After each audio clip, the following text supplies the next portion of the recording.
As you probably know, it's been a distressing week for many people in the United States, especially those at the borders. And I read something that kind of disturbed me this week. Someone wrote something about if your church is not speaking out against this, then you need to find a new church. And I thought about what we do here at Irvington Presbyterian Church, and I thought, well, we've talked about racism and racial injustice. We've talked about environmental concerns. We've talked about poverty. We talked even about gun violence. But we've never really talked about the specific issue that's going on this week at our borders. And so I was very encouraged when I read that Dr. Herbert Nelson, the stated clerk of the Presbyterian Church USA, wrote something about this. And I want to read just a blurb of the letter that he wrote to the whole country. He wrote this: "As Presbyterians gather for the meeting of our 223rd General Assembly, we are mindful of the many issues of justice, peace, and compassion we face, both as citizens of the United States and members of the body of our Lord Jesus Christ.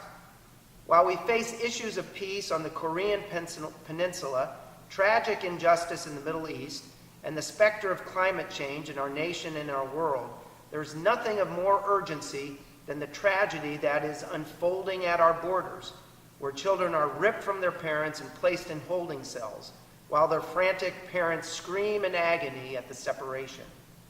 What has this nation become?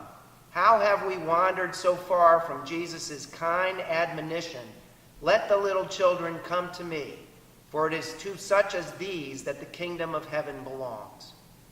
You can read the full text of this letter at the Presbyterian Church USA website, but I wanted to highlight one serious point that Dr. Nelson is making.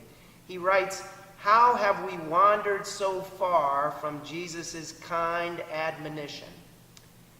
As I think about our church, our congregation, and how we deal with issues like this, I have to think about whether we have wandered from this whole idea of Jesus' gospel. And it is our mission, what we must do as Christians, is to constantly bring ourselves back to these ideas of what the gospel is all about. The idea of loving your neighbor, of caring for your neighbor, supporting your neighbor. All issues in the world revolve around these issues. These are not political issues. These are issues of the gospel. And so it is important that we raise these issues up constantly in the church because they pertain to each of us.